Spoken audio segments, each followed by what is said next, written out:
616 in LA came out over a year ago, and I'm not gonna lie, it's the most underrated song of the whole battle. It wasn't put out on DSP Boom, and that's why it's underrated. But this song right here is, I think this song got more details and boom and all that than Meet the Grams does. I'm not gonna lie. I think this song got more things that will be uncoded in the future than Meet the Grams does. That might be a hot take, but genuinely, when you think about it, that's not crazy to say. And before we even get to breaking this down, I just want to say there's a percentage of us, right? And I think it's in sections, right? So there's some people who think that Kendrick Lamar was saying what he was saying simply because he wanted to win the battle. There's even you know what I'm saying, the people that who might be Kendrick fans or might be whatever, who genuinely believe that Kendrick was just saying what he was saying in order to win the battle. Then I think there's a whole other portion of people, right? And they don't even necessarily have to be Kendrick fans, but do believe what Kendrick was saying in the battle. And if you did believe what Kendrick was saying in the battle, then that moment hit differently for you, especially somebody who feels the way they feel about the industry, what might potentially be going on in these higher societies and all that. Those songs hit a little different. When I first heard 616 in LA, I knew there was something weird about it. And when I say weird, I mean just it almost felt like a puzzle, right? And then you get to Meet the Grams, and it feels like him saying that 616 was the foreshadow. But in reality, I think 616 in LA got more layers to it. And today, somebody, right, that follows me and somebody that had the luxury of following back, shout out to Certified BGY Men, right? They put some connections together, right? They said, so let me get this straight. Virgil took this 616 photo at Caspia Caviar 1 month before he died at the Mark Hotel. Now, what makes that crazy, right? And once again, I don't know what the pieces are just yet. This isn't confirmed or nothing. This is just somebody putting pieces together, right? And trying to decode these songs. The Mark Hotel is a big thing, right? Because of Ebony Prince and all of the files that he was putting out. If you don't know who Ebony Prince is, it was like a Twitter user. During the battle, when Meet the Grams had came out, they started releasing information, right? Which led to the picture of the Ozempics and all the different stuff, boom, boom, right? So then the Mark Hotel started to get a whole lot more attention and notoriety in that aspect. We even got the homie, the Ville, who's actually been creating a bunch of content centered around the Mark Hotel. So if you do want details on the Mark Hotel and its significance in this situation, then definitely go rock with the Ville. JV from the Ville on YouTube. I'll put it in the description. But he can give you a whole different type of deep dive on it, right? But that's the significance of the Mark Hotel, is that Drake has what we don't know yet, but there's something weird going on when it comes to this hotel, right? So then he says Dot specifically references Virgil in the first line of 616 in LA, which I didn't understand how, right? But then when you go back to it, Off-White, Sunseeker at the Marina, right? Which is Off-White, which is directly connected to Virgil, right? And Virgil is a designer, by the way. So, and then Machiavelli's cult, of which Virgil had friends in, goes by 616. Now, you click on a picture, and this is Virgil's Instagram post. It says, imagine what goes on my head. This is what I see. Wanting a new sets of fashion shows right now. I've been at the level delivered 12 collections total of year for years now for all the different LV stables. Happily with energy to spare, which is the funny part, right? But in the background, you see the time on the phone is 616, right?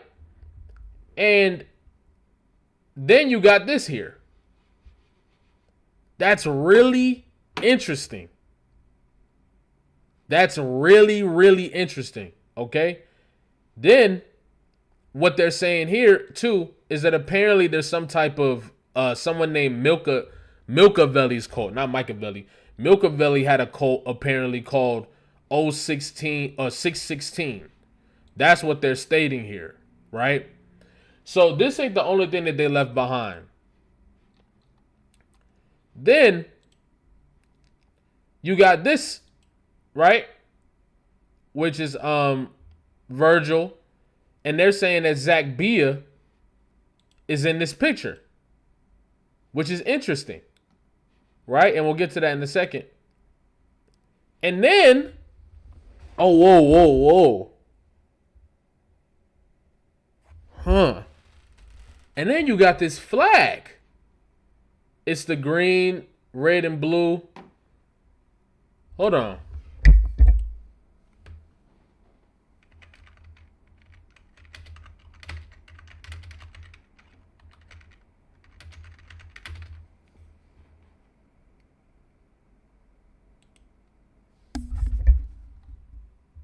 Hold on, let me confirm something.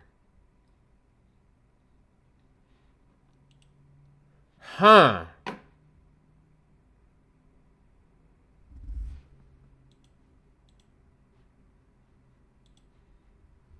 Huh.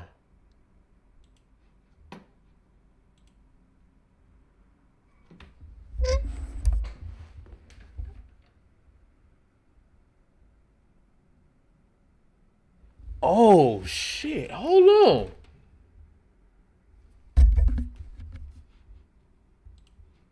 We not tripping, right? No, that.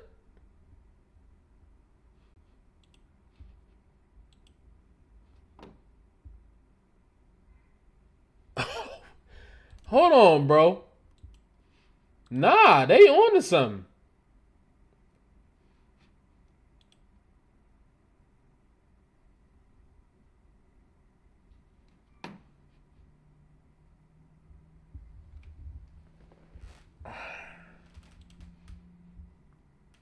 And then, whoa, okay, this is interesting. So this flag is showing up in the Squabble Up video as well. I wonder what the connection is there. It could just be, but I think it is interesting, right? So then, also, if this is that Bia behind Virgil, right? You go back to 616 in LA, and in the second verse, I believe, yeah, it is the second verse. He says, where is it? It's right here. But let me tell you something, because I can see in my little home and you playing dirty with propaganda, they blow up on you. You playing nerdy with Zach Bia and Twitter bots, but your reality can't hide behind Wi-Fi.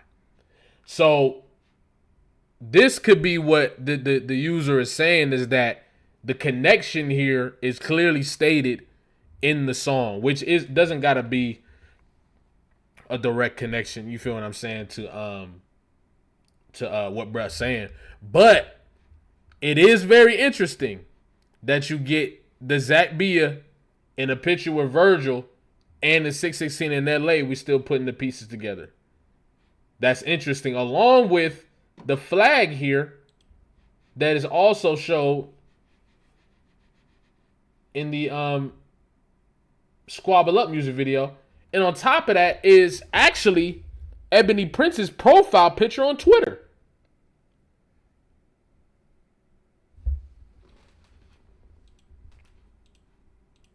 Yeah, they on to something. They definitely on to something. Hold on. There's one more thing they put together too, I believe. So then they got Kanye saying this, right? So Bloody Osiris wants to kill Ye now, concerning my position on Virgil. Please don't do anything illegal. I'm snitching. I am not for the culture. I pay taxes. Play and end up in jail is not worth it. I'm not for it. Yo, Kanye's wild, bro. But this is interesting. May 3rd, 2025.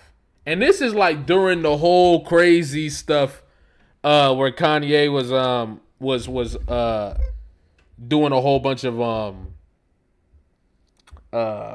he was really going on a rant. He really low-key might have had like a episode or something. But he was just wilding. I don't know if y'all remember that, but he was just wilding on Twitter. This was tweeted right around that time as well. So for Kanye to be speaking on as if people are like trying to come get him for something and saying don't even try because I will get people involved, I will get the police involved. It's interesting. And certified BGY men also use this as a way to connect all the dots to 616 in LA. I'm not gonna lie, bruh. We gonna keep the pieces to 616 in LA are gonna keep unfolding. They're gonna keep unfolding, bro. I think that there's a lot more. This song is a coded song. I think this song is one of those songs where he's talking directly to Drake in a way that I think only he will be able to understand in that first verse. Some people I hear people be saying that he wrote from Drake's perspective. I still don't know how I feel about that. I do want to sit with, I know it's been a year, but I almost want to sit with this some more. I feel like there's more to this verse than that. I feel like there's got to be more to this verse than that, than just rapping from Drake's perspective.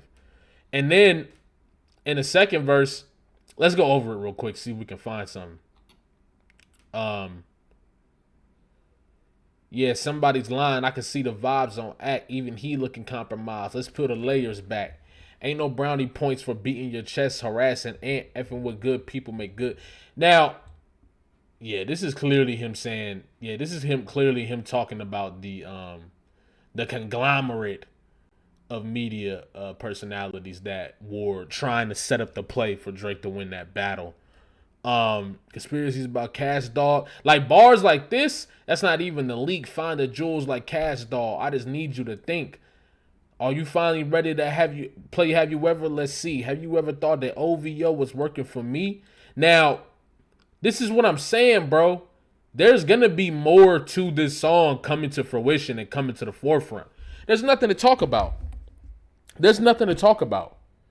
And I think understanding that and understanding how all of these things are starting to come out after the lawsuit, it feels like maybe that, I don't know, to me, like maybe there was a halt on stuff, you know what I'm saying, just out of fear of the lawsuit for whoever, right? But all of this stuff is starting to roll out now. Or maybe there hasn't been enough, you know what I'm saying, money to pay people off. There could be that too. You feel what I'm saying? It's a lot. I don't know. We don't really know. But that's why this song, I think, as much people try to play it off, you know what I'm saying, in my eyes, this song right here is going to continue to unfold. And shout out to Certified BYG. For putting the pieces together. You feel what I'm saying? Because this is crazy. This is crazy. Yeah, this is crazy. This is crazy. Like, I feel like there are gonna be some more pieces coming together that will put the rest of this information out there. But like I said, I'm pretty sure the Ville gonna drop a video on some like super detailed you feel me? So I'm excited for that. Y'all definitely go check out the Ville. I'm gonna put the stuff in his channel in the description, because there ain't no way he not gonna make a video on this. And then yeah, we'll have some more information or more you know what I'm saying, a deeper dive on what's going on here. But yeah, I appreciate y'all. Like, comment, subscribe, especially if you're new here, especially if you've been here. I'm gonna just put the Discord in the comments again. Y'all pull up to the Discord, and Yeah, I'm gonna catch y'all, man.